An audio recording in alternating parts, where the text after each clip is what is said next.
Hi everyone, my name is Jeremy Lord. I'm an artist and illustrator who works predominantly, as you can see, in these kind of manga, Japanese cyberpunk themes. And so what I thought I'd do today is take you guys through a little tutorial as to what Chibi style is and then how to draw it as well. So let's get stuck into it. So first off, what is Chibi? Chibi is a manga style based on this Japanese slang word for small and tiny, but for us it actually can be more accurately translated as cute. And some of the main features of this are these really kind of childish figures that have a very large head, big eyes, and a very small body. And the reason for the size of the head versus the size of the body is that it looks very childish, but it makes it quite cute, but it also allows us to focus a lot on the expression. So Chibi is all about that expression and getting that human emotion through. And so the eyes and the face are where most of the emotion resides. And so that's how kind of Chibi chooses to translate that, so now let's take a look at how to actually draw this. Okay, so we're in Adobe Fresco, and we're going to take a look at how to build this little chibi character. So first thing we want to do is to build a framework. And this is going to be really simple. We want a really big head and a small body. This is the whole thing about chibi. So what we're going to do is we're just going to create a basic grid here, just like that. And we're going to split it in half. Real simple. And I'm just going to draw a circle for the head and a circle for the body.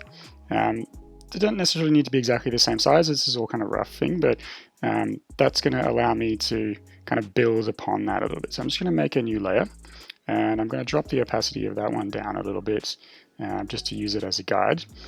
So now what I'm going to do is I'm going to come in and add in some detail. So let me redraw the head and draw a little bit of a cheek in here, and that's going to lead to the ear, and we've got the head.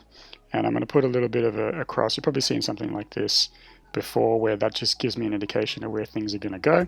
In fact, what I should do is I should put that on the construction layer underneath, really.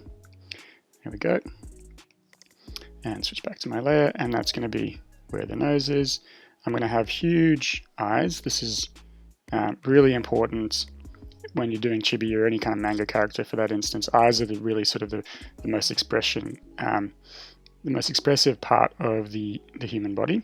And so when we look at a face, we really kind of need to register the eye, especially in chibi like this. Then we're going to do a little bit of a torso. And torso is basically going to be kind of like, imagine kind of drawing a baked bean a little bit. It's kind of the same thing. And then quickly just come in with some very, very simple legs and feet. And we're not even kind of draw the feet. We're just kind of doing these little stumps here. And that's more than enough for a chibi character, and draw in the same thing that I did on the head to get that kind of thing. Now we can start to add in some features and some details. So again, very important here to quickly get a sense of where the eyes are at and try and get that kind of volume in there. So I'm just going to do a bit of makeup here, give us some kind of mascara wings, draw a big iris looking back at us, and same relatively large pupil. Again, the big kind of googly childish eyes, a little bit of a mouth, she's smiling. And I'm going to start doing kind of basics of this geisha that I'm doing here. I've drawn quite a few geishas over the years, so I kind of know what I'm doing here. But it's always good to look at reference, either for inspiration or for checking that things look the way that you think that they do. So reference is always a really good thing to try and get here. And then we're going to get some basic clothing idea. So I'm going to give her a little kimono. So there we go. And the kind of scarf that goes in the middle, which I can use my outline here to base myself on. And this is the little kind of obiage. This is that scarf that's in the middle. Now I'm just going to get rid of some of the things here. I'm just going to erase some. And then you see that I've double tapped my pen here to switch in between the brush and the eraser. And that's basically one of the settings in Fresco that allows you to do that and just do these kind of droopy sleeves that you see on kimonos very often, and then draw the rest of the kind of legs here. I quite like drawing Japanese things, just mostly because there's a lot of detail that can be added here. I quite like the sort of traditional aspect of Japanese culture as well, and that's why I kind of tend to use that quite a bit. But already, as you can see, we've got pretty much 90% of our geisha done. We just need to add in some detail here on the framework that we've created. So what I'm going to do now is I'm going to start adding some detail, and I'm going to speed things up a little bit and turn this into a time lapse. So keep an eye out for all of this. Here we go.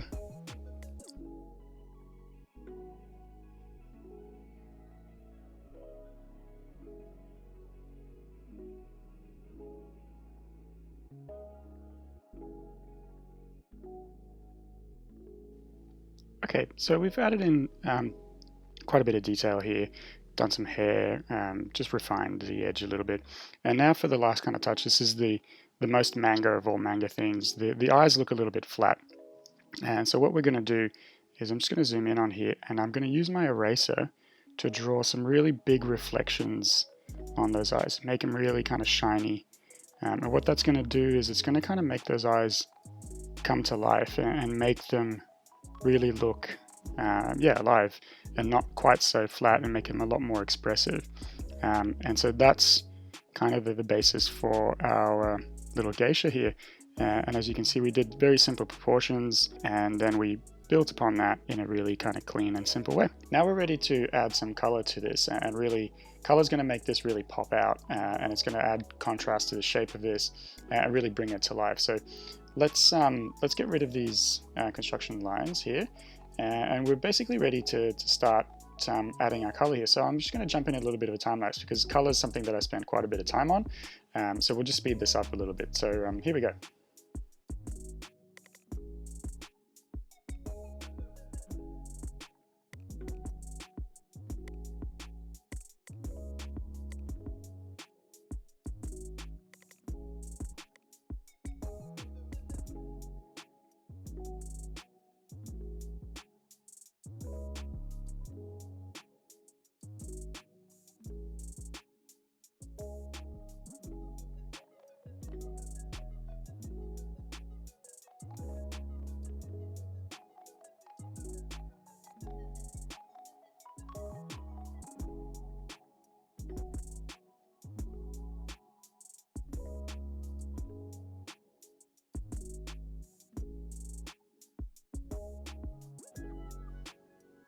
Okay, so there we go. We've finished our color on our geisha, and she's looking pretty lively and full of color.